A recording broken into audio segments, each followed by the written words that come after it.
what do you expect? How are you going to get experience with that? Like, Yeah, that's what I'm saying. job? What do you expect from me? I graduated like 2 months ago. Yeah, so yeah. how am I gonna like? You give me a job, I'll Yeah, you get experience from there. At least put me on probation. That's right. Put me on probation for 6 weeks. Yeah. And if you don't like me, fucking fire me. I think at that point of time, the only mindset I had was I need to get that K in front of my followers. Once everyone who starts making content, like once I hit 10K, it's gonna be different. It's gonna be nothing different. Yep. If anyone's watching this, it's not gonna be anything different. Like It'll be longer than yeah, yeah. But in my mind, like I was like $50 an hour. I was like, fuck, I'm gonna be a millionaire now. If you're doing cars, there's no guarantee you're gonna be able to do documentary. So there's a big, like, what do you call it, tree? And these are just like single leaves on the content creation thing. Ladies, that's when I was like, they fucking spend money on themselves. Yeah. Girls will come in, that's like $1,000 done on your hair. I'm like, what? 100%. I was like, 30 minutes, you spent $1,000 on your hair. Yeah. Like, what was that? I was like, oh, extensions. The only difference I could see between him and me was like, oh, she only likes him because he's got muscles. So I was like, I'm going to go to the gym. For the first few months, maybe 2 or 3 months, I was like going there just for like that revenge mindset. 10 guys probably at the same shopping center looking at a girl. And she's always going to have more options than a guy. For a guy to have the same amount of options as a girl, you have to get to a certain level. I'm like, what? I was like, I thought this was the mother of my children. And then I send that video, like the reel, to her. And she's like, oh yeah, like I make content on the side. I was like, this is not What content, bro? This is not. And I was like, why did you not tell me before? She's like, I thought you would judge me. I was like, fuck yeah. Well, I've been doing. I say you mentioned something about e-commerce. Yeah, I've been e-commerce for 5 years now. It's worth it. Me, 100%, man, 100%. E-commerce. Me and my best mate, like we're not really putting it out there. Yeah. But obviously the media agency's kind of doing its thing now because we've hired people. Yeah. So we can still kind of just take our attention away from it. Yeah. While we have people to go out, shoot, edit, deliver the content to their clients. But now we've dabbled into not exactly e-commerce, just building a brand. Yeah. I think it's going to be live maybe in the next couple of months because. I don't know if you've ever done clothing or anything, but it's just too much sourcing, sampling, getting back, getting tested again, That's getting right. back. And I'm just like, especially dealing with people we were dealing with 2 people, one from China and one from Portugal. Yeah. Obviously, Portugal's got a little bit higher prices, but the quality feels a little bit more premium. 100%. And so we're just like, do this, do that, do this, do that. And then I think we're finally, because we didn't want to go just active wear. Everyone does gym clothes. So we're just trying to go more towards maybe old money aesthetic. Yeah. Still do like a little bit of on the move, active wear kind of clothing, just with people who are like, okay, I want to take my dog out. Yeah. Or girls want to have like that iced matcha at one of the cafes. Cool. Yeah. Buy our active wear. It's not cheap. Yeah. You can get it for Gymshark or Right Away. Fuck that. But yeah, it's just hectic, and we'll finally are going to get into like Shopify build. We've already built the website. It's just going to take a bit more refining, but setting up a Shopify store and all that. So I'm just like watching YouTube videos and learning from like a couple of mentors. I'll be honest with you, bro. Like we're doing setting up all Shopify stuff. Like the easiest part. The hardest part is advertising. How you actually advertise product. How you actually make other people feel. What might you stand out. Yeah, that's one thing that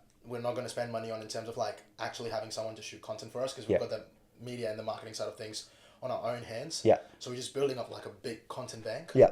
And we're gonna we're doing not UGC ads. That's probably gonna be just on TikTok. Yeah. For girls or boys, whoever use the products, but just do like, because my personal niche is cinematic. Like, I want it to look like a movie. Yeah. And that's when people scroll and stuff and like, oh fuck, that looks good. Oh, it was a product at the end of the day. So I was like, oh, I really like that. So we're just filming. We've started filming. We're filming one more tonight. So we just have like a bank built up. So once we hit the launch button, we can just go bam, bam, bam. Yeah. And then the ad budget, because I was actually going to spend 18 grand. You would know Iman.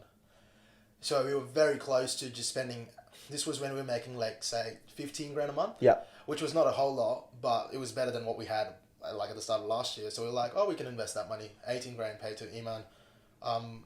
It was like they get you into their. It's not a course, but it's like a private community. They give you all the systems and stuff to set up your coaching, e-commerce, media side of things, and they were getting you like an hour call with Iman. Yeah. So we held back on that because we were like, if we can spend even half of that in the ad budget, we could see way more return. That's the reason why I don't never pay for course, man. I spend my 5 years and go on the original routes where I don't just tell people I come and help and teach stuff like that. I get some money to invest in ads instead. Yeah, I was just like, no, 18 grand for like an hour long worth of call. Maybe it's worth it. Is it for one session or a whole year? Nah, because they give you everything, and then you can get invited to all the private events conference, like Dubai, whatever. London and whatnot. So otherwise you'd have to buy tickets for that. Yeah. Otherwise you're invited. If you just fly out to Dubai, you have the fucking, Dubai Grand Prix where the races are and the yachts and stuff. You just go on there, hang out with people, Iman and everyone else. But I was just like, I just don't see the worth of it. Isn't Iman like doing like more towards of the digital dropshipping? Nah, he's gone more into like personal branding now. Do you know School Communities? Obviously, you would know School. Yeah. Owned by Alex and Rosie. Yeah. He's a part owner of, I think it's Whoop or WAP. So that's like the direct competition for School. For some reason, but I never trust those guys. I'll be honest with you. I can't trust them because I haven't met them. That's the whole thing. The thing is though, like from what I find out and from experience anyway, those guys don't make money off of e-commerce. What they do, man, they make money selling their courses. Yeah, like if you really have $1 million, why would you sell me your $1,000 course? Exactly right. So I still fuck with private mentors who are like, no, I'm gonna work with you one-on-one because a course is basically one size fits all. It's like, no, it's not gonna work out. Yeah. Like if my shoe size is 9 and you're giving me a 10 shoe size, it's gonna be too loose. If someone's at 8, it's gonna be even loose. But if someone's at 13, it's gonna be tight for them. So like, how can you cater to everyone with just one built-up video library? Yeah. So it just makes no sense. But we did pay. Like I paid a bit of money to Tom Noski's team. He helps you set up like a bit more personal branding stuff. Okay. So we did. I think I paid him $2,000, but we were working together for like 4 months, which was like I got insights and I understood a little bit more. And I've already made my $2,000 back from the things he taught me. So it was like worth it. Yeah. But if it was just like, oh, pay the course, download your PDF, download the video library, I'm like, nah, don't want to do that. I've never done that. I was like, even if I do like down the lane, because I have a lot of brown guys following me now. Yeah. Like, I'm never going to sell you a course. I'll work with you one-on-one so you can jump on a call with me and actually understand what's going on in your life, and I can give you tips based on, okay, this girl fucked me up, this is what she said, do this. Or like, I'm at this stage of my life, what should I do? Do this. But if a course, it's not going to make sense. No, not a course. With a course, I think you coming back from like filming industry, I think you do much better than going to somebody else, paying them so much money to do that for you. Oh, absolutely. You're already like really good at what you're doing, bro. Like content creation, because that's what e-commerce needs. I feel like I'm shit because I follow all the people who are better than me. Bro, have you seen our videos like that we make? Like compared to your video, you're like. Nah, because all the people I follow, I'm like, oh fuck, they're like, obviously they're in the States and whatnot. They have bigger agencies. There's few people who lived in Adelaide. They moved to Melbourne and Sydney. They have a very good creative agency, and they've just recently come back to Adelaide. Yeah. So their ad popped up and was like, fuck, we've got competition. Yeah. We've got a couple of agencies in Adelaide. Twin Socials. What else have we got? We've got Dorky and we've got like Dioko, but like Dioko is really good. I wouldn't say that bad, but everyone else is just like basic. Like you can see, okay, this is filmed on a professional camera. Yeah. And then, okay, it's going to be clear. It's going to be better than your iPhone. Yeah. But then there's another creative side of it. Like, what's the idea behind it? Like, is there something that people are going to be stuck to? Is it like, okay, I want to keep watching this? Or is it just like, oh, looks like an ad, looks like a commercial. It's really clear, crystal quality. I'll take it. Yeah. So it was just like, that was what was making us stand out. But these people have come back to Sydney. We've already had a chat with them because they followed us. Yeah. Because they made the ad, because their ad that was popping up on everyone's page, it was like, creativity in Adelaide. It's done. Like, no one's creative anymore. Yeah. But they probably would have come across our page and we started talking to them. So they started from Adelaide. Once you didn't do enough in Adelaide, everyone knows you, then you just have to go to Sydney and to make more money. So they're established in Melbourne and Sydney now, making a bit of money there.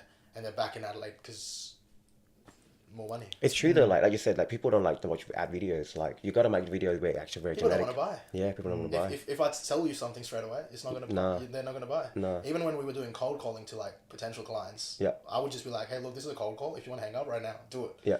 But if you've got 5 minutes, let's talk. And I think that's what made people actually talk to me. Yeah. Because I wasn't beating around the bush. Hey, my name's Just go straight to the point. Yeah, I was like, this is a cold call. I got your number from here.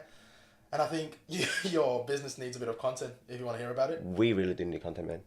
We do need content, yeah, 100%. But majority of the time now, I actually pay people to actually do it for me. Oh, yeah. Yeah, so I have an agency where people just do it for me, videos, whatever product I'm using, or like, you know, growing a brand, stuff like that. Yeah. Because at the moment, I'm working around, also a brand that's about more of footwear for women. Yeah. So, we have an agency where actually make the thing for you. But I will definitely tap into you, though, because that would be closer to communicate with you and talk with you. Women is where money is at, bro. I'm telling you, that is where the money is. Women and kids is where money is at.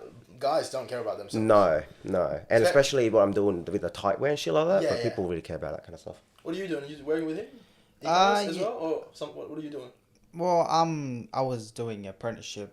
Wasn't doing very well. You want to die? That's sorry, fine. So I left that.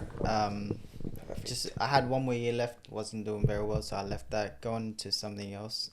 Just working for now to, sustain. And absolutely.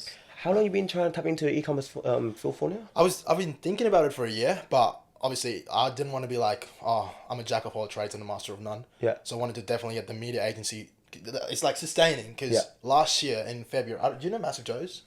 No, I don't think MJ Fitness. MJ Fitness, no. Massive Joe's. No. So they sell all the supplements and stuff. Okay, okay. Now I can hear about it now. Yeah. So Before I graduated, I started working at Domino's, and I was working at Woolworths for fucking 4 years. Yeah. And then I was like, I need to get it. I graduated. My dad spent heaps, like shitload of money on my uni degree because I wasn't born here to begin with. So as an international student, my fees is like 10 times to like a domestic student. Oh, yeah. Wait, are you an international student? Yeah, I was. Are you the citizenship now, though? Nah, not yet. Not Really? Yet. Yeah, that's the one thing people don't get. Your English is really good, though, I man. would never. When did you get here? 2018, 2018. Did you like study English over there?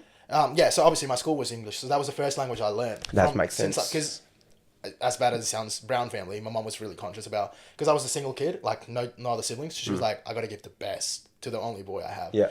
So English was the first language that I learned from the school. But then again, the reason I kind of got attracted to the Western culture was I went to States for like an exchange program. Yeah.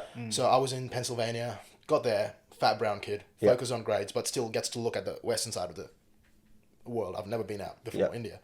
And then I was like, oh, fuck, this would be nice. And then did my year 12, got my ATAR or percentage, because we've got like a different thing. Yeah. It's still the same score kind of thing, but it's a bit harder. So I got 94 in year 12, and I was like, I'm not staying here. Fuck that. And then obviously I fly to different countries, got Canada, UK, Australia. To say no to Canada, because it's too cold. I wouldn't be able to function. Yeah. Pretty cold, like, I wouldn't get out of the fucking bed if it's like minus 30 degrees outside. Yeah. And then, applied to Melbourne, Sydney. Got offer letters from pretty much every university, but Dad was just like, you're going to party too much in Melbourne and Sydney. And then I was like, not going to Perth, because Perth is like not a part of Australia. It's essentially just a different country on the corner. So I was like, Adelaide's still close, so I'll just go there. And then it landed up here.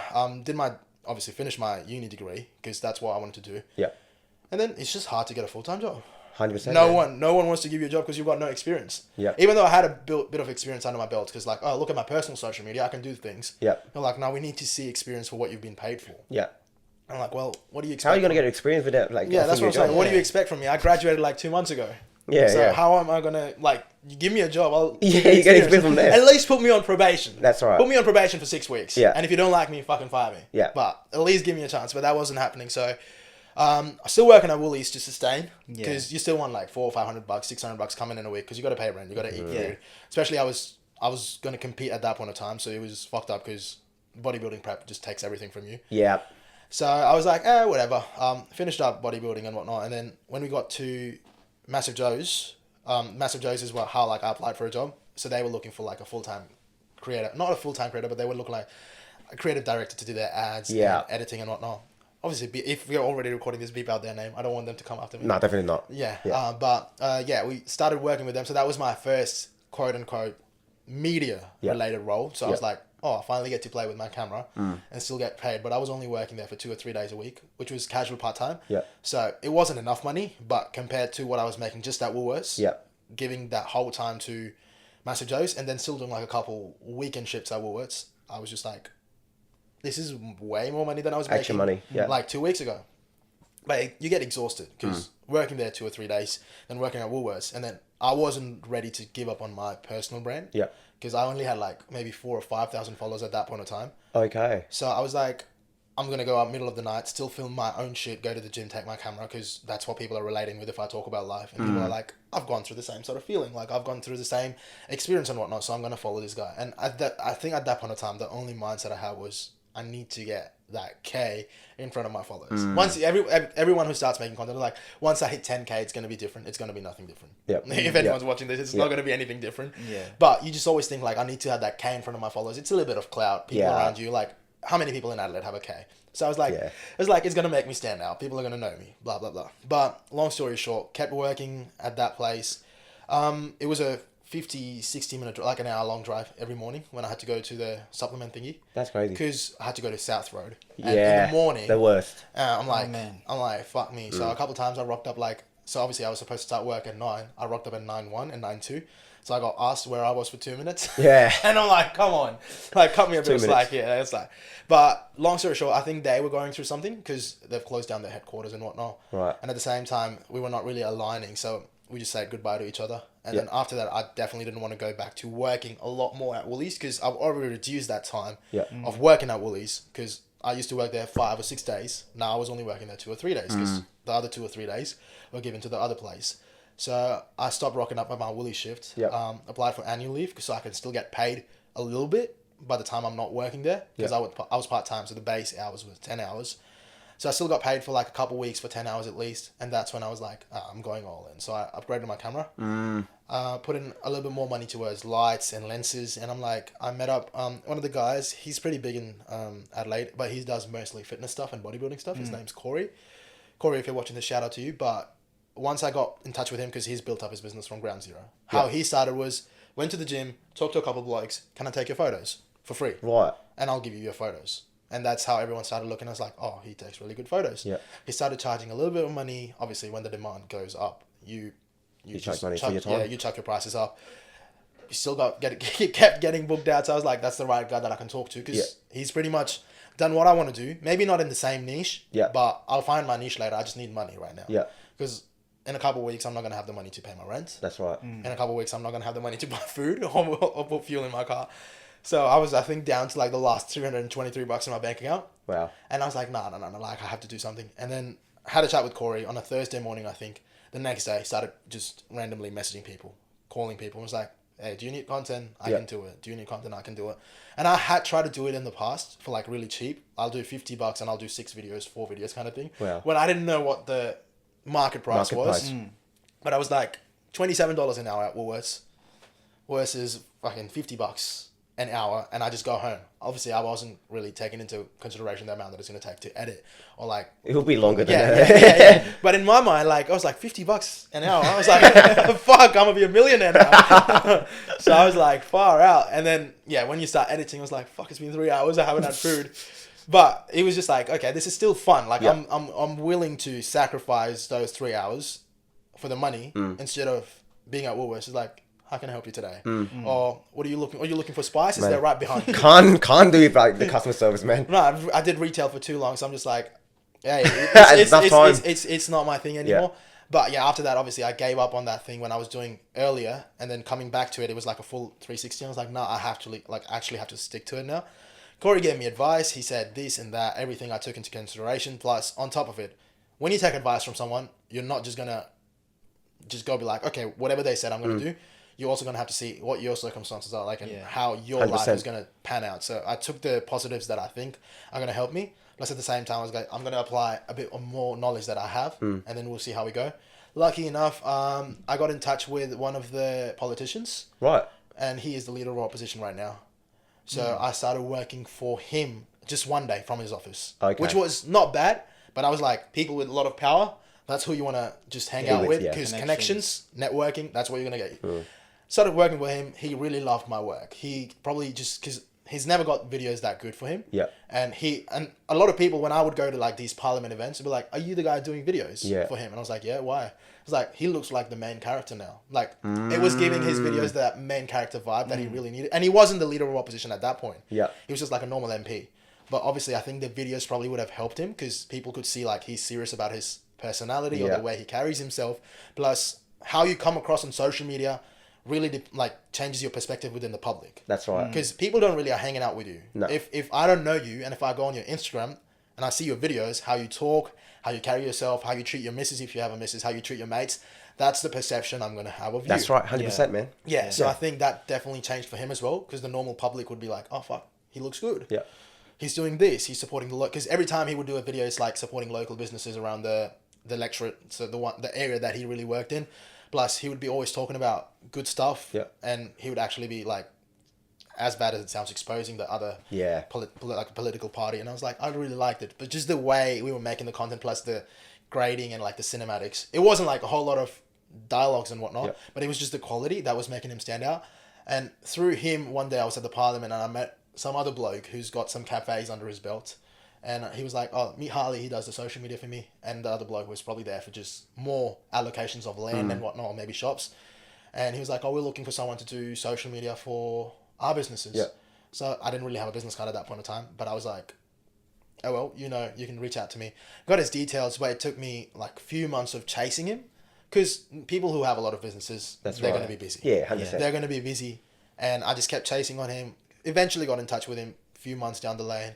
Started doing like a sample shoot for them, because everyone wants to know if you can do the work or not. Yeah, they want to see how you actually... Yeah, especially because if you're doing one niche, say if you're doing fitness, it's not a guarantee that you're going to be able to do a restaurant. That's right. If you're doing a restaurant, there's no guarantee you're going to be able to do cars. If you're doing cars, there's no guarantee you're going to be able to do documentary. So there's a big, like, what do you call it, tree, and these are just like single leaves on the content creation thing.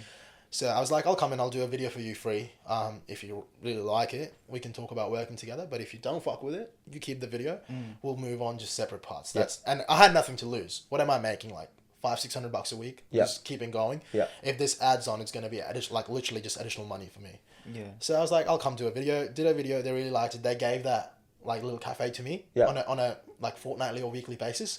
And I'll like send in invoices and get paid. Eventually, they liked the work so much. I got the second one. Then I got the third one because they had a lot of fucking restaurants and cafes. And that's when at one point I was like, there's so much work. I just can't like do it all by myself, because at some point it's going to start hindering your quality of the services that you're providing. And the one thing that really got me through the door in the first place, when like, okay, your quality and your services is what got you in. I was like, I don't want to like kind of just, put that on the back foot. That's when I asked my best mate, because he used to film videos for me. If we would go out, and was like, all right, film my videos. We'll get like 10 videos recorded throughout the night. I'll keep editing them and I'll post throughout the week. So I have still content to go. So he knew like a little bit of ins and outs of the camera, but he wasn't as good as me at that point in time. So he bought a camera. He started practicing. I would send him for like a couple shoots, and we could see like, okay, he's really good at picking up what the vibe's like. And then you just hit it off. Got more clients in, started reaching out to more people. Got more restaurants in from the same guy, from other people. Got a bit of hair salon, like ladies. That's when I was like, they fucking spend money on themselves. Girls will come in. That's like $1,000 done on your hair. I'm like, what? 100%. I was like, 30 minutes. You spent $1,000 on your hair. Like, what was that? I was like, oh, extensions. I was like, why did you need to extend your hairs? I was like, oh, it looks good. I was like, girls are all about like. I was like, women. Women is like that. And I was like, women. But that's when I figured out like there's a lot of money at girls. And after that, we just kept, just not as bad as it sounds, scaling. A bit more like security. I still work with the politician, but I obviously don't work with him like on a contract basis anymore. It's more invoices now. Because I left that place. I was like, I need to take a bit of space. But he was like, you can still like, I still want to get my work done from you whenever you're available. So send me the invoices and we'll still do the videos. And I was like, that's the kind of person you want to have around. Because obviously he's one of the reasons that I've gone to the level that I am. That's right. I wouldn't have never been able to get in touch with the bloke who's given me the cafe. That's right. To begin with, if I never met that politician. Because again, your network is your net worth. That's cliche, right. but that's true.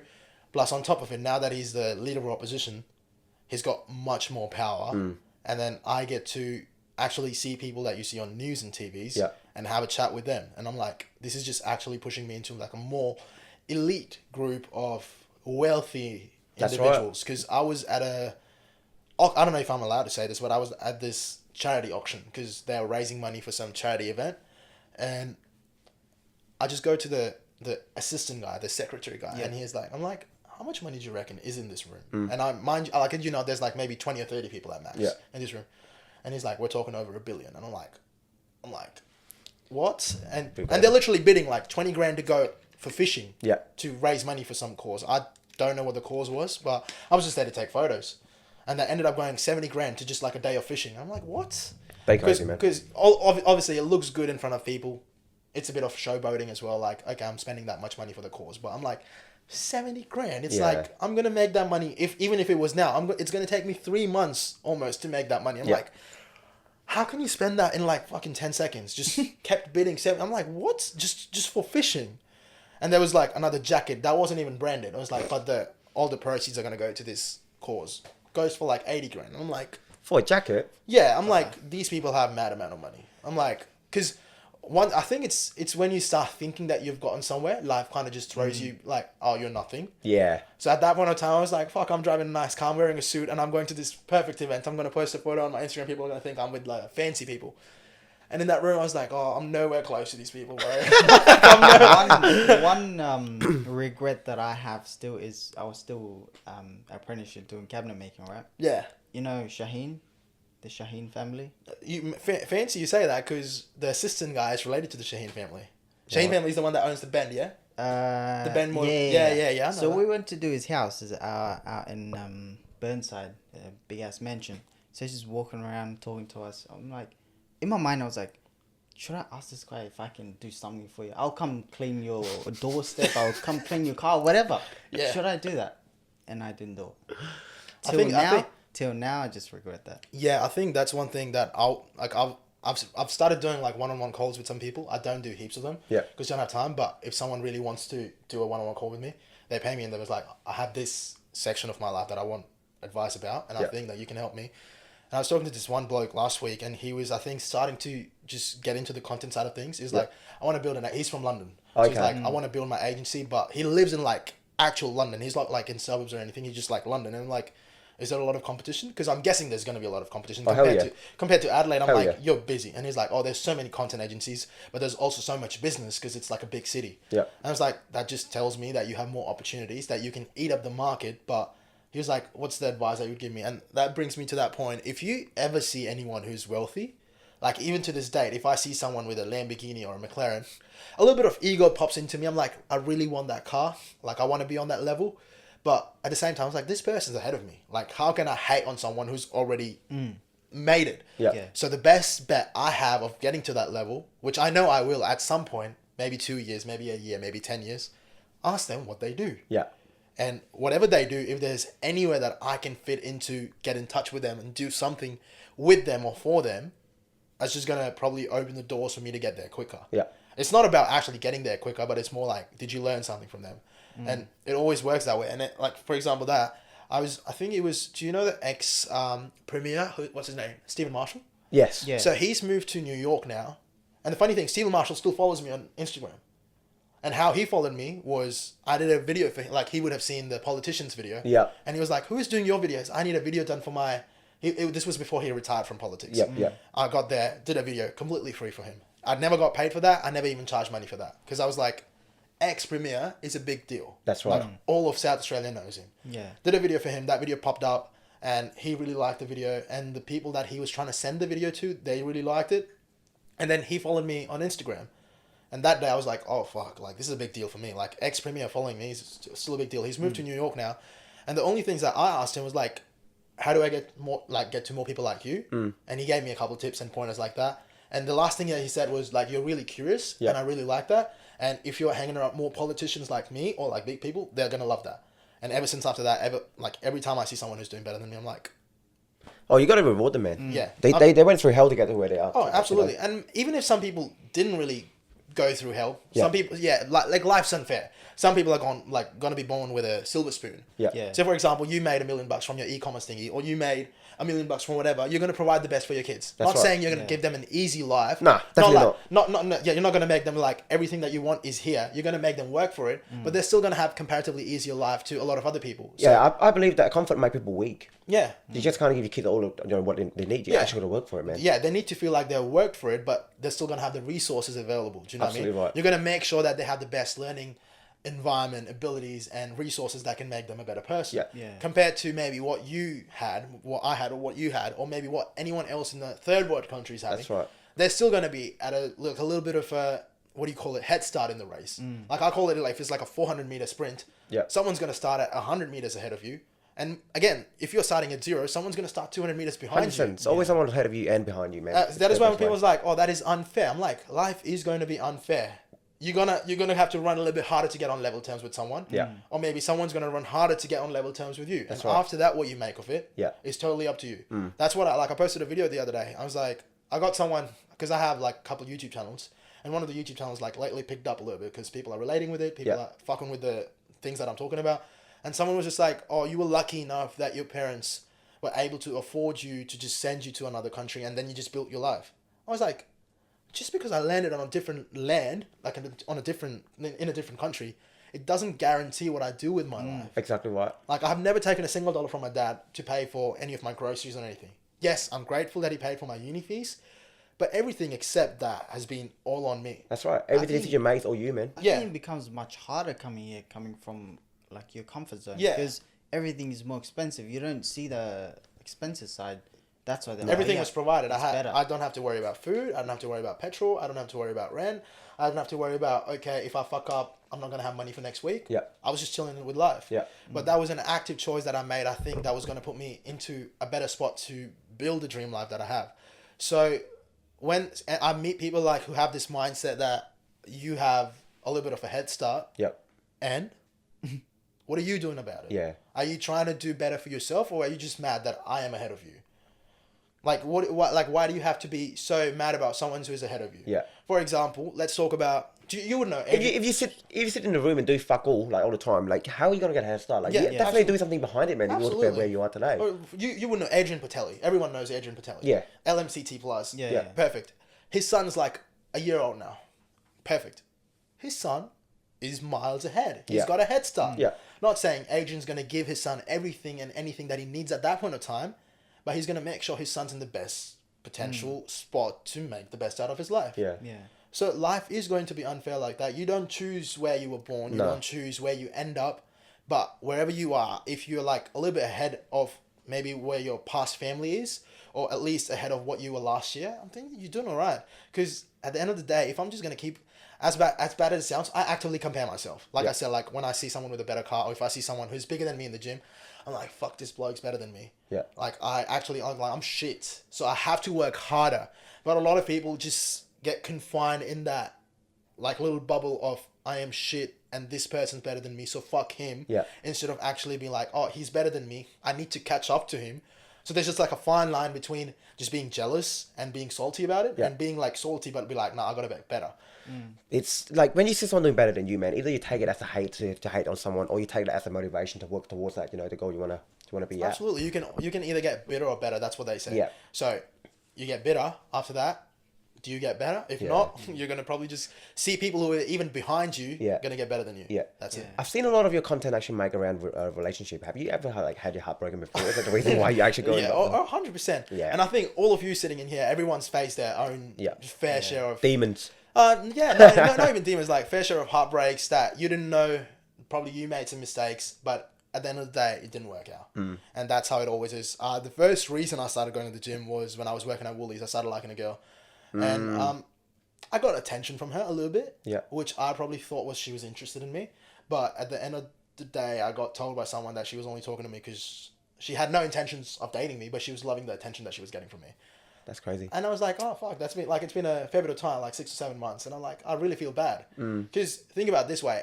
I've got nothing that I have right now. Like I don't have money. I'm going to the uni. I'm skinny. I'm brown. I'm wearing glasses. So I've got literally nothing to me. I'm just like a normal kid that if you bypass on the road, you would not even look back. I'm not saying anyone looks back at me now, but I still have like a bit more confidence in myself. Yeah. I'm just like, oh, I built something for myself.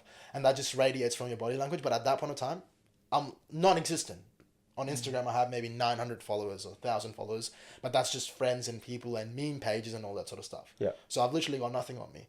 So it definitely hurt really like a lot at that point. Like it wasn't even hurt. It was like a stinging feeling at that point of time. And I was like, oh shit. And then a few weeks later, I got to know the guy that she's into is built. He's got muscles. The only difference I could see between him and me was like, oh, she only likes him because he's got muscles.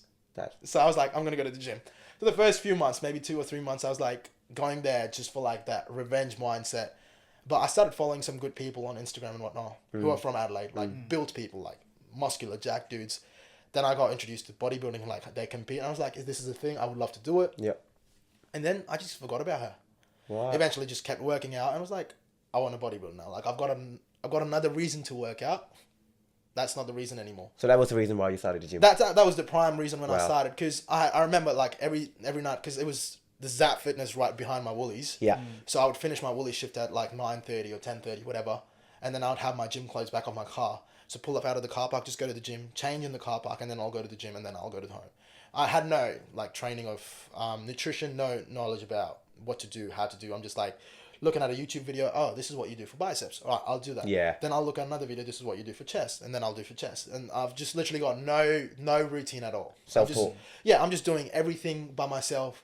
Then you find out a few people, then you understand what a push-pull legs is, what a bro split is. And I was like, okay, this makes more sense. It was so bad that when I finally understood the goal of hitting calories, I'm like, I've got 1,000 calories left. I've got no clue what protein, carbs, or fats is. So I'm like drinking 2 spoons of like olive oil to hit my calories. So I'm like, oh, surely I've hit calories. So I was like, because I think someone said it's always calories in versus calories out. Yeah. I was like, calories in versus calories out. Olive oil. Yeah. And then, got into bodybuilding, got a coach. And funny enough, like, I think it was a few months, maybe this would be like a year and a half into my gym journey when I've kind of like gone through that past with that girl and whatnot. One of my mates went to a club in Adelaide, don't know which one it was, and he recorded a video because she knew that he was mates with me. He wasn't from Woolies, but she knew like he was friends with me. Yeah. And then they were talking about, and my topic came out, and she was like, I don't know why he stopped talking to me. Like, I never even rejected him or anything. The good thing was I never asked her out to begin with. So my mate's like, he never asked you out, so you can't reject him, did you? And then she was like, oh, but yeah, like, I wish he was still talking to me. I was like, I've won. Like, this case is closed. This case is absolutely, like, I never wanted it. Yeah. But that video, when it popped up on the boys group chat, and he's recording like that, so when you're talking to someone, so you know how you just turn it on and you just like talking to someone, so they don't know that it's recording. And I was like, okay, this chapter's completely closed. I've declared this is as a win. Complete win. Accomplish your mission of Like, I wasn't even thinking about her anymore. I was like, it is what it is. Like, it took me a bit of time to understand that you are not gonna always like anyone. Like, I'm sure you would have had girls that maybe they're interested in you, but you just don't see them in that way. Nah. And then a lot of the times with mostly us guys is like, if we like a girl, since they have way more options than us, you're not the first choice, or maybe you're not the choice at all, and that's fine. Like, what is wrong about that? I don't know if it's just a myth or whatever, but I don't like to think that we girls have more options than us. It's all about coming down to men, because like I said before, women are born with values, man. It depends on their choices. With us men, about what we do for a living, what we can provide. That's absolutely. You're going to have to provide it. Exactly right. So over time, we either go up or go down. It's the choice we make, what we can provide to the table.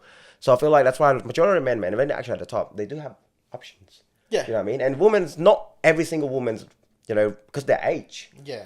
That you can slow down. Well, their prime is 18 to 24, 23, maybe 25 at max. Yeah. But after that, you're practically running out of the biological clock. When we're in our 20s, there's not hitting our prime, nowhere near our prime. Oh, your prime's probably going to be like 32, 35, something like that. Yeah. But the only, like, while I agree with that, the only reason I say that women have more options is because of us guys. Yeah. We come across like a little simp and stuff like that. Yeah, all the time. Like, always prioritizing looks, and I get it. Yeah. We're men.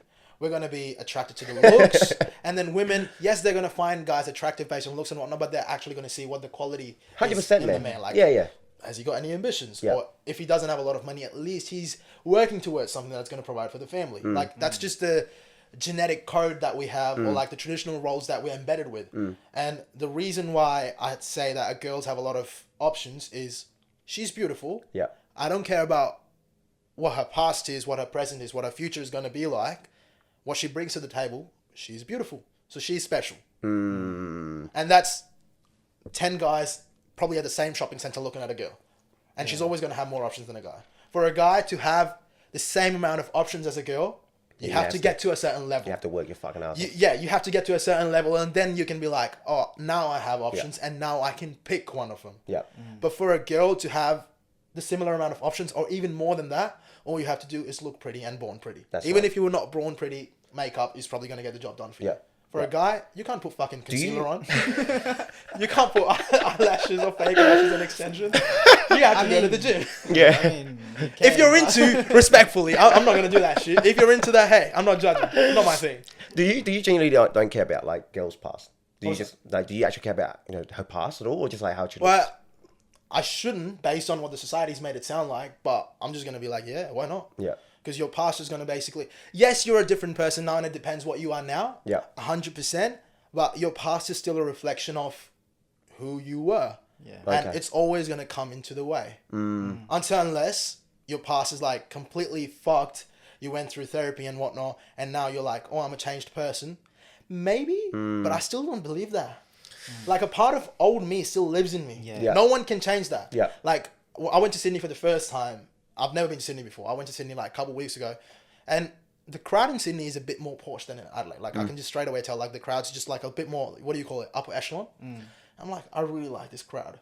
And you don't really see a whole lot of, like, Aussie people. Yes, there's some, but all the clubs and the bars that we're going to, they're Europeans. Yeah. They're British. And I'm like, there's beautiful women here. And there's some good-looking dudes. Like, I talked to this...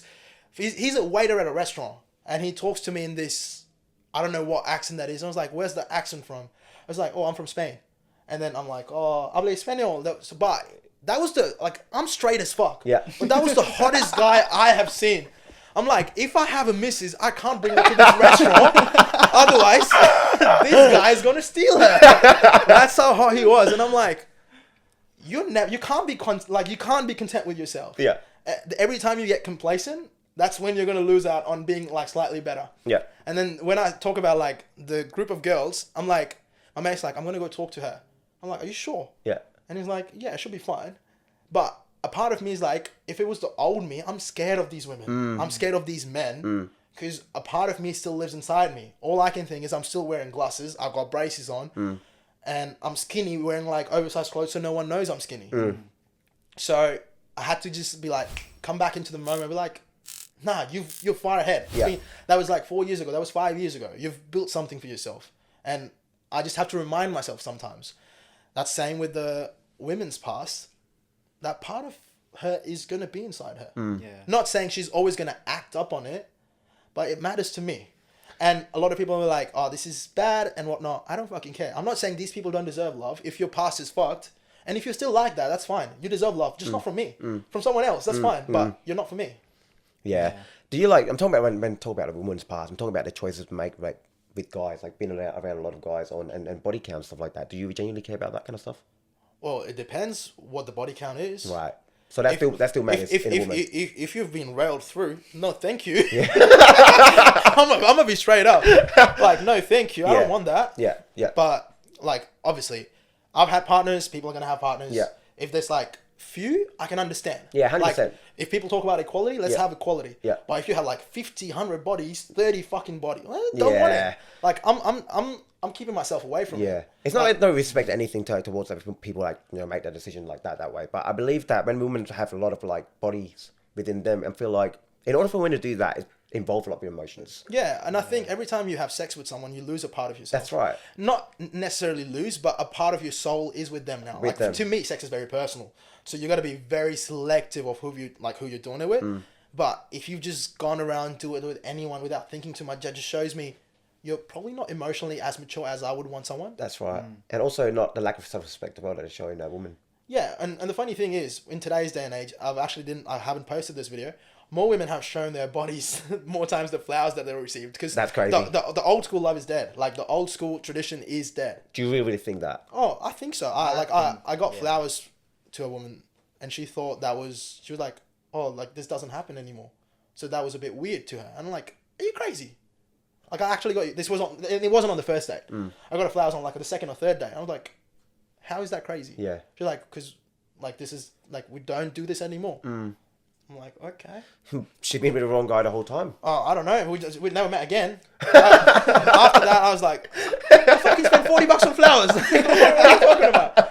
Like, you could if you really thought that was weird, you could have come about it in a nicer way. We're like, oh, this doesn't happen anymore. Yeah. But thank you. You could have just left it at there. Well, so she wasn't being like nice about it. She was just like, nah, she was just like, they find you icky. She actually made it sound like this is weird. That is crazy. I was like, how is that weird? That is fucking like, crazy. You got to tell me how is that weird. Now I'm concerned. Like, why is this weird to you? Like, have you not seen anyone getting flowers? And then on the dinner, she's like, I really like old school stuff. I'm like, come on, shut the fuck up. My God. I'm like, are you done? Let's get home. Like, I got to drop you home, and like, I got a message from her like a month later. She's like, I haven't heard from you in a while. I was like, and you're not going to. That's fucked up. It just shows me, like, if you're not gonna, like, I'm gonna make efforts for you, and I'm like, even if it's a first date, I'm gonna pay for it. That's I've seen my dad pay for the family all the time, and those are the values that I've been ingrained with. Even when I was quote unquote broke, and I was still going on dates because hey, I still want to see girls and whatnot. Maybe you find a potential partner. Yeah. I would not do like a fancy dinner. Yeah. I would go like a coffee. Yeah. Or beach walk or something cheaper. Yeah. But I would still pay for the first thing. Yeah. Like, I don't want you to think like, oh, are we splitting? Yeah. Nah, I hate that, man. The splitting part. I heard a story from someone. I'm guessing she's 30 now. This was last year. So she was 29 at that point in time. She goes out with a date, like on a date with this guy, and they met at the gym. Yeah. So they go to this Italian restaurant. The bill comes out to be like $180 and whatnot. So the guy pays for it. I'm like, wow. Like, it's not very common nowadays. The guy just reaching out, paying for the bill and whatnot. And they're walking back to their cars because they met at the restaurant together. They like, no one picked up each other. And then he's like, you've got my number. You can transfer me the $90. I'm like, no. Brother, you were doing so well. He just fucked it there. Yeah, like, you were doing so well for all of it. And then she never saw him again. Yeah, that's like she was traditional Italian. Like, she came to Adelaide when she was like 15, 14. So she's been here for a long time. And she's like, to me, that was so attractive that I was like, yeah, this is the guy. Because he was also in his like 28, 29, kind of like late 20s. So, you know, the compatibility, a lot of girls are like, oh, later stage of life, he's going to be emotionally mature. He's financially stable compared to the 22 or 23-year-olds or the 19-year-olds. So it makes sense. Yeah. And then she was like, that just turned me off. Yeah. He messaged, she sent the money to him. That's the fucked up part. She actually sent the money to him. And then he was like, oh, we should catch up like next week. And she was like, no, I'm all good. No, 100%, man. It shows a lot about him. It's not even about $90, bro. Yeah. Once I think you've seen the girl for a while, maybe sometimes you can, and I'd actually advise guys, but like, if you're seeing a girl, sometimes be like, oh, get me a coffee or something. Yeah. So she feels like she gets to do something for you. 100%. And she is investing a little bit in you as 100%. Well. What is a coffee? $6? Yeah. Compared to whatever you've been doing for her. It's not going to matter. It's not about the money. It's just, oh, I did something for him. Yeah. And and as I say, girls are very emotional compared to guys. Girls are always going to be way more emotional. Yeah. So if they feel emotionally connected to you, that's how you're going to win a girl over. Yeah. I don't care what your goal is with this girl. If it's just you want to, just have sex. If you want to make her your wife. If you want to date her, see where things go. Obviously, be clear about your intentions from the start. Yeah. Deceiving someone's probably not going to be my thing. But that's how you get a girl. Like, that's right. If she feels emotionally connected to you, you could be the biggest loser, but she'll defend you in front of the whole world. Yeah. And I've seen so many times. How many times have you seen a guy and be like, how the fuck you pulled that? How many times have you, like, 100%, man. Be real with that. I was like, what was wrong with you? What were you thinking? Like, I'm looking at this girl and I'm like, what were you thinking? like not to hate on this homie. He looks fine. Yeah. Not with you though. Yeah. So, and a lot of times I've seen that with guys as well. Yeah. They're like, did you really have no options that you have to settle for that? Yeah. But I think that just comes down to the emotional connection. Because I don't know what's going on inside their relationship. So I'm like, I'm probably going to be the one to judge it. I love judging people. Yeah. That's my pace. Like, if I'm sitting down having a coffee, I'm just making up stories. Like, this person's going through this. This person's going through that. It's just fun pastime. Yep. I'm not really saying anything to them. But I'm just like, if I don't know what's the ins and outs of the relationship, I got to respect what it is. I don't know what's going on inside with you. But if it's a quite like big discrepancy between the looks, I'm just going to say it's more emotional. Or you guys were friends when you were like fucking 4 or 5 years old. And ever since that, you've just been in love. Yeah. Yeah. So it makes more sense to me. Yeah. Wait, so you haven't been in a relationship at all? Like since... No, I have. What was this? 2020? 2021? Oh, okay. I felt like pretty quick. It was like 6 months, 4 months, whatever. She wanted to go on a break. I don't really believe in breaks. I never believe in breaks. And then she wanted to go on a break, but she still wanted to do everything that you do in a relationship. So I was like, so you just want to take the label off, but still be in the relationship. Does that mean, did she move on to another person right after? Nah, she didn't. Oh. She didn't just yet, but then a month down the break, she was like, let's get back together. Okay. And I'm still like in my gym bro phase. Yeah. So I'm still like maybe a year into the gym, starting to see results. Yeah. But not the guy that you would go to tips for in the gym. Yeah. So I'm like, are you sure that we're not going to need another break? Because there was some mental health problems and there was some self-harm involved from someone else in her life, not for her. So I could see where she was coming from. So I was like, I'm not going to be the one who holds you close even though you need the space. Yep. Take your space, that's fine. But I want to make sure that we're not going to need another break because as much as I want to look after you, I want to look after myself too. That's right. Because if I don't look after myself, I don't have anyone else looking after me. You've got your family. I don't have a family here. Yeah. I don't live with my family. All I do is do things alone. Go to the gym alone. Go to the work alone. Go to uni alone. Meet you alone. And if I don't have anyone looking after me, I'm fucked. So she was like, I can't guarantee we're not going to need another break. Yeah. But we should just get back together. I'm like, look, take more time. Yeah. Otherwise, this is not going to work out. Yeah. And after that, just things fall apart. She came back too, but no, thank you. No. Once you're gone, you're gone. That's right. I think that's what my one thing is. Like, once you're gone, you're gone. I can't let you come back because we made a choice together and then your actions kind of define like, okay, this is what you want as well.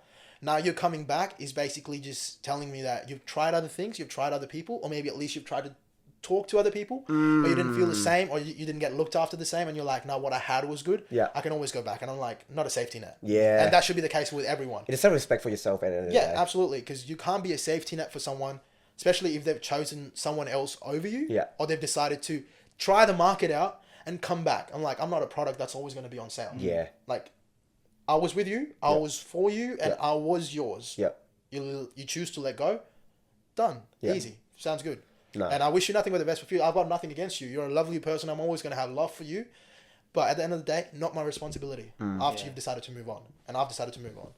Funny enough, she got into a relationship pretty quick. How do you, in your opinion, how do you identify trust, and how do you fix it if it's broken?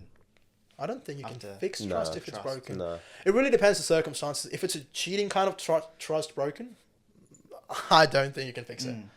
Like, as gross as it sounds, think about it. You have a girlfriend. You get to know, either you caught her cheating, or you get to know that she's been cheating on you. Yeah. I didn't have a girlfriend that was cheating, but I had a situation. We were exclusive. And figured out that she's been sleeping with her ex for all this while. We'll get onto that later, but just think of this way. Knowing that she was yours, she knew that, and she still chose to do it. Whatever she did. Maybe it was just kissing. Maybe they actually fucked. Whatever they did. We don't have to get into the nitty-gritty details. Knowing you exist, knowing what you do for her, what she does for you, she gave into the temptation, she gave into the old feeling or the new feeling, whatever. How are you going to regain that trust? That's right. Like, it makes no sense. Once you've done something, what's to guarantee you wouldn't do it again? Like, no amount of words can change that. And, like, it just makes no sense. Like, you can't get trust after that. No. Like, I'm not going to be able to trust you 100%. I mean, if the girl made a decision to do that, it's no respect for you to begin with in the first place. Because if she respected you enough, she wouldn't have thought of that. And that would never be in the back of her head anyway. And the biggest lie, or the biggest excuse I've heard, especially with girls cheating or guys cheating as well. Like, I'm not going to protect the boys here. Fuck, boys are wrong all the time as well. I was drunk. And? You know everything, man. I've been drunk before. Yeah, you know exactly what the fuck you're doing. I was drunk. And? As they say, drunk actions are sore with thoughts. So you think about this when you're sober. You have this in the back of your mind. 100%. Like, if I get the opportunity and she will not know or he will not know, I'll do it. And my life is still going to be the same. Like, no one's going to know. Yeah. No. It's not an excuse. No. If you are drunk, you cheat on your partner. Or if your partner cheated on you and uses the excuse as, I was drunk. Yeah. All right. Cool. Wish you nothing but the best for the future. That's it, man. That's it. I believe it. Everyone know everything, man. They know their action. They know what you're doing. They know everything about their fucking, what they're about to do. And a little tip to guys that I would give is, a lot of guys, especially, because this is the most amount of pain a guy probably will face in the life, especially when you think that you really like a girl, you love a girl. And if it was long, like 2-3 years long relationship, a year long, you've met each other's families, and something like this goes down, a special advice to boys from my side is, don't act on your emotions. I can understand the anger, the crying part. Vent out to your boys. Don't go venting out to this girl. Be like, oh, I loved you. Did this, did that. You're a bitch. You did this. I could have done anything for you. Blah, blah, blah. Just wish her the best and be like, sucks it has to end this way. Yeah. Move on. She knows how you feel. You don't have to tell her. Yeah. She knows for a fact how you feel. And if you really think there's any chance of getting her back, you don't need to get her back. The only chance of getting her back, though, is going to be leave her. 100%. Give her the space, and she's going to be like, fuck, it didn't bother him. Funny enough, though, I went through that situation, not cheating or anything, but like being in an abusive relationship before, physical abuse. And what I did was just call her to take and say, look, we're done. And then, I don't get beat up, I don't get nothing, just self-focused. Does it hurt? Fuck yeah, it does hurt. You know what I mean? Like, we're humans at the end of the day. That's the toxic masculinity thing. Yeah. Like, oh, men don't cry. Yes. We do fucking cry. We do cry, but it's just, we don't let those emotions take over and be like, make stupid decisions out of those emotions. That's right. But at the end of the day, the feelings are there for a reason. You're going to feel them for a reason. Yeah. And if I've suppressed my feelings for so long because I didn't have anyone to talk to. Yeah. Didn't have any best mates, didn't have anyone. I only had one best mate. Edward was there. I had no one else. So, but he's got his own issues. Yeah. So the days he's going through the motions, I can't put extra responsibility of emotional baggage on him. That's right. So that's when I'm like, just dealing with it by myself. One time I'm cooking rice and I start crying. I'm like, what is wrong with me? Yeah, it happens, man. Like when you build it up, and like you said, you have no one to talk to. And I'm not saying I have no one to talk to. I do have a good support system, but like not many other people understand, what you're going through or exactly what it is. So you know what helped me? ChatGPT. I speak to ChatGPT, man, and I tell you what, it makes me feel better. And then like after the breakup, what I do is like I'm not going bitter like you said. So I'm guessing this is recent because ChatGPT is not that long ago. Oh, 100%, man, 100%. It was like sometime last year. Well, you got a missus right now? No, not at all. You got a missus right now? Yeah. I'm not ready for any of that. How long has that been going? A year.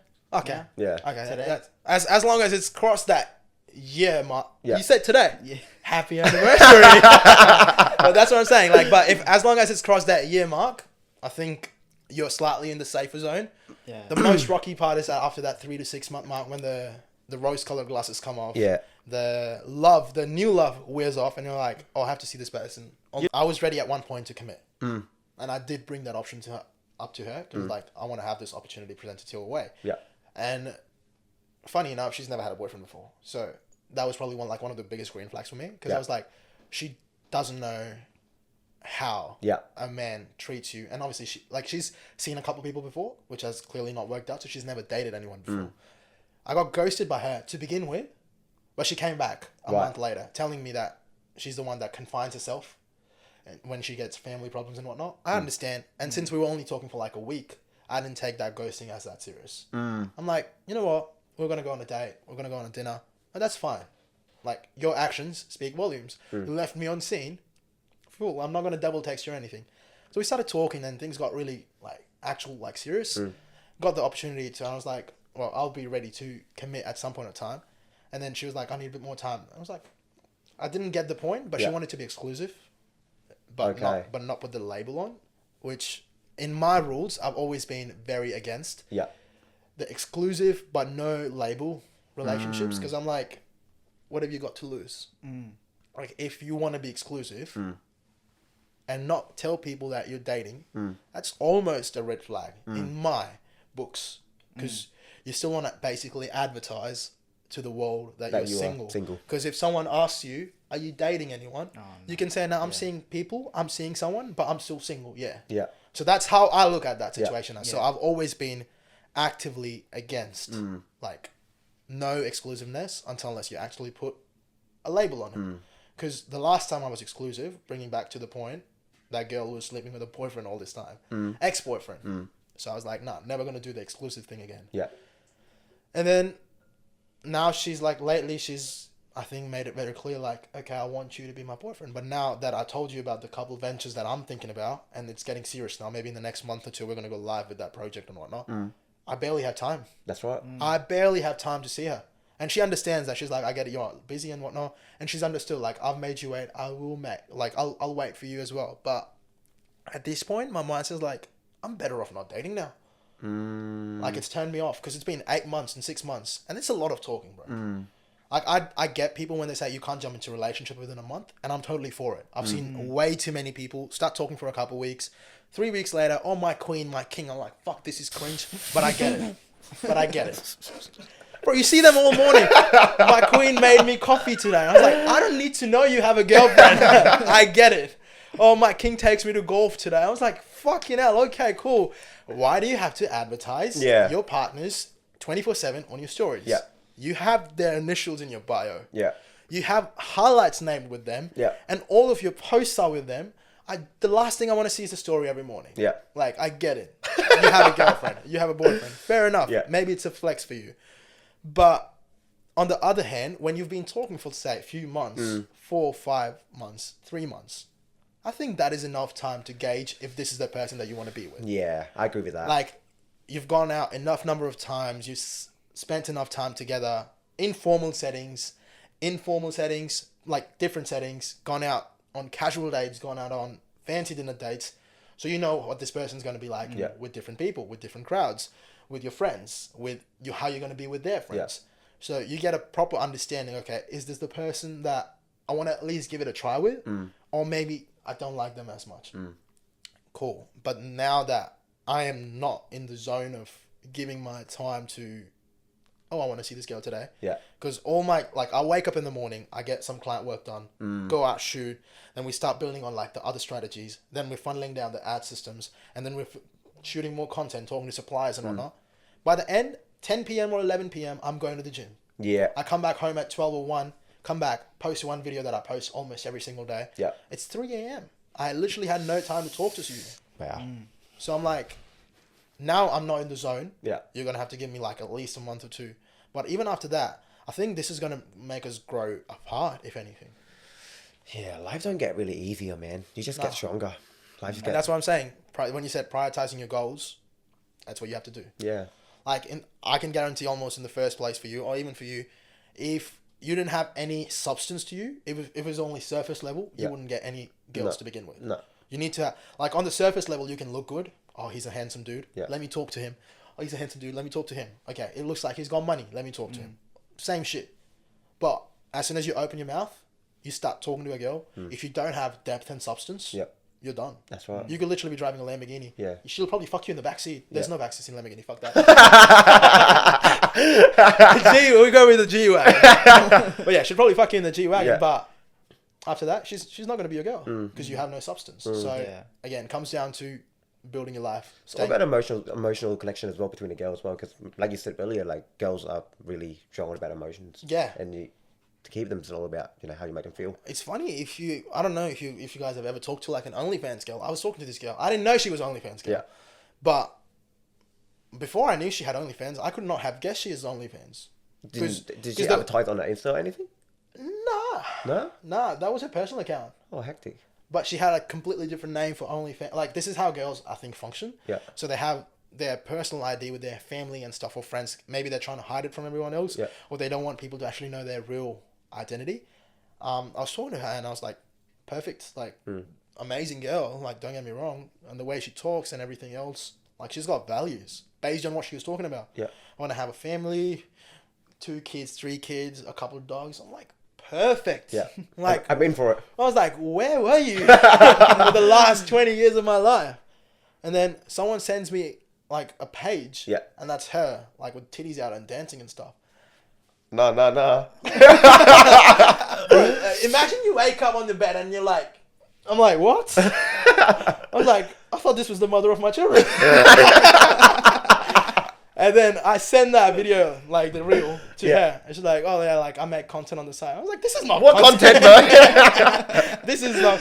And I was like, why did you not tell me before? And she's like, I thought you would judge me. I was like, fuck yeah. like now I'm judging you even harder, trying to hide that from me and making it sound like you're the angel that you are. Yeah. And then she was like, but yeah, I just didn't want this to come in between us. I was like, oh, it has now. Everything had consequences, man. Oh, like, 100%. And whatever you do on the internet, it's a digital footprint that you're not going to be able to erase. Nah. So, OnlyFans, for example, not saying these girls are bad or whatnot. Do what you have to do if you have to pay the bills. I've actually talked to some I'm probably not going to say, I can't say the names, but these girls are making like well over like $300,000-$400,000 a month. Man, they're making crazy money. Yeah, I don't blame them for doing that. Like $300,000-$400,000 a month. And I talked to them. They have a business mindset. Yeah. They're not even selling their body or anything. They're selling like underwears and stuff through their OnlyFans links. And like weirdos are paying upwards of like $1,000, $2,000 for it. I don't understand how I can't get my head around it. How do people like pay for feet pics? Weirdos, they like feet. They'll pay for used underwear. That's what I'm saying. Like that like $1,000, $2,000. I don't even know if it's a used underwear or if it's just like off Shein or something. But yeah. Like, they get that mailed with, like, a little letter, like, in the car thingy where you have, like, 2 XOs. I'm like, fucking perfect. I'll do that if you give me $1,000. Crazy. But no one wants to buy mine. But if it comes down to, like, actually selling your body on OnlyFans, and not saying you're a bad woman or anything. Like, okay, you're going to have kids in the future. You're going to have a husband. Your kid's going to come across your videos one day. Oh, yeah. It's all there on the internet. Yeah. It's going to be there. Like, how are you going to erase that? Yeah. So your digital footprint's going to be, like, live for the rest of your life. And do I want a mother for my children who can see, this is what mom used to do? Fuck no. Everything has a price to pay. Again, you deserve love, just not from me. From someone not else. For me. Yeah. Definitely not for me. Just not for me and not from me. Like, I hope you find someone and who looks after you if he's probably in the same industry or something. I think that, like, whatever type of person you are, you attract that kind of type of people. For example, into a business mindset and people who focus on themselves, you actually will attract the same thing. So instead of going around and chasing people, maybe look at yourself. And as bad as it sounds, I don't want to advertise my partner all the time on internet. Oh yeah, I'll make it clear pretty much to the followers or whatnot. Like, okay, I've got someone. Like, post maybe champagne glasses or like wine glasses where there's like your lady's hand in it, so you can tell that it's a female and he's actively with someone. Yeah. Or maybe post some old money aesthetic photos where you usually see the shadow of your couple or whatnot, so people know that this person's not on the market available. Because if you're hiding the person that you're dating, again, you probably got to have some ill intentions that you're trying to portray that I'm still single. But if you've made it clear to the people who follow you or like the people outside, like, hey, I'm in a relationship or I'm seeing someone, fair enough, but I don't need to see what I'm doing in my private life. Because the more eyes you have on your things, there's more people there to jinx it. 100%, man. I agree with that. And like, I don't know, like a lot of people are like, oh, I don't believe in like the spirituality jinxing part. I was like, I fucking believe in it. Yeah. So I'm going to keep that shit Yeah. inside me. Like, if my girl knows, whoever that is at that point of time, that she's with me, and if her part of friends and people know that she's with this guy, yeah, that's all I want. Yeah, it's all come down to loyalty anyway, man. Like, if you both can be on the same page and stuff like that. I believe in, like, if you have something good, you're trying to hide it for yourself. Like I said in my last video, I said that if you have something doing well, achieving some certain goals, man, don't even try to share them to social media, because one, either people are happy for you or they just hate you for it. Bro, let's be real. You don't like someone seeing like who's doing better than you. You're always going to be a little bit envious. Yes, people like you can take motivation. I'll take motivation. It's like, no, that person's doing great. At the end of the day, it's not a good feeling when you see someone who's ahead of you. You just feel bad about yourself. You do. You actually do. You do. You just feel like I'm not doing. Even if you're working your ass off all week, every week, working 100 hours a week, maybe doing 120 hours, whatever, you still don't feel like I'm doing enough. Like, oh shit. That's only to like. And a high achiever mindset though. Like, for example, you're a high achiever, like whatever you do, you work like 120 hours a week, you're still not feeling doing enough. But for people who, like, you know, they're lazy, laid back, stuff like that. Well, you can be happy with your 38 hours full-time job, that's fine. Yeah. And then go spend all the money that you made in one of the bars in Adelaide, fair enough. Or if you go to clubs, fucking dog shit. But if that's your thing, absolutely do it. But at the end of the day, again, like, why do you have to, like, this is what I think, and I think one of my mates really screwed this into my head. Yeah. Couples who advertise each other on their Instagram, Snapchat stories every morning or like every other day, what they're actually trying to do subconsciously is advertise themselves as potential partners to other people out there. Yeah. So for example, if a guy's advertising himself and his girlfriend on the internet, all the other girls that are following him, or all the girlfriends' friends that see those stories, he's such a genuine bloke. He's such an amazing guy. And knowing the dating society that we live in, a lot of the relationships, I would probably say like 60 to 70% of the relationships end up at this point of time. Especially if you're in your early stages, 19, 20, 21, these relationships end maybe in a year or two. And after that, all you have left, talking about the digital footprint or like your perception as a partner in other people's eyes, this is a genuine bloke. I would like him. If he's single, I'll take him. And that's how you always have options open. Same with girls. If a girl is trying to portray herself as the most ideal girlfriend out there, well, A, girls are always going to get guys sliding into their DMs, but B, she's going to get better quality guys reaching out to her once she's single. And once I got this idea screwed into my head, I was like, this makes so much sense. Because I've actually seen guys and girls get out of relationships and jump to another one. And within a month, they're like seeing someone else. I don't know how they can process that, I'll be honest with you. They're either not processing it or just like... Well, I don't know. Yeah. Like, I'm not against, okay, if you've broken up with your girlfriend, you're really fucking horny. Go fuck someone if that's what they want. But how can you just emotionally invest in someone that easy? Like, it's probably going to take me a month to just get to the terms like, oh, this person's not with me anymore. Like, I was like, okay, I know this person's not with me anymore. Get going with life. Yeah. Not saying I'm going to stop my life for them, but... It's going to take a bit of... Like, if you genuinely connected with them, or if you genuinely... Not saying love. Love is a fucking cringe word. People use it in fucking 2 weeks now. Oh, I love you. Fuck that. You don't love anyone. Love takes time. Shut up. But, yeah, I think if you genuinely just love them, maybe over the year of 2 years or 3 years, whatever. Yeah. It's going to take a bit of time to actually just be like, not in the right spot to date anyone else. Yeah. And even if you think you're in the right spot and you end up dating someone else, that's unfair on them. Yeah. Yeah. 100%, man. Because I've tried to do it. And all you try to do is actively compare the new person to the one that you just lost. Yeah. That means... I mean, to the guys or the girls that come out of a relationship and then go into another relationship after like a month, it wasn't really genuine for the first time. You know? That too, but at the same time, like a month? Yeah. Like 30 days. Such a short time frame. Like 30 days. And that's because, like, what I see is, like, girls tend to actually... emotionally detach before the relationship actually 100%. ended. You know what I mean? The girl's probably going to emotionally check out ages ago. Exactly. She physically breaks up with you. Yeah, yeah. It could be 2 months, 6 months, a year for a lot of different people. But I'm just like, yeah, I've seen that with a lot of girls. Like, especially now that I've talked to so many girls. I was like, I've used the exact same line. I was like, have girls actually done this thing? Like, I'll say, do you actually emotionally check out before you break up with your man? Yeah. And every single time girls are like, yep, that's a girl. That's the reason why they move on so quickly. And us men just being butthurt because after that. Yeah. We don't know. We just thought that partner loves like the same way we used to, but yeah, they actually checked that ages ago. Yeah, they made up their mind. Yeah, and when I find out that's what also helped me through a breakup as well. I just like, okay, well, she'd already checked that. In order for her to do that to me, you just like gotta know, like, yeah, you just gotta keep moving with life now. But anyway, we just gotta close it up. Then I think it's been going for hours now. Yeah, thank you so much, man, for coming to be honest, bro. There was some great information coming through, bro.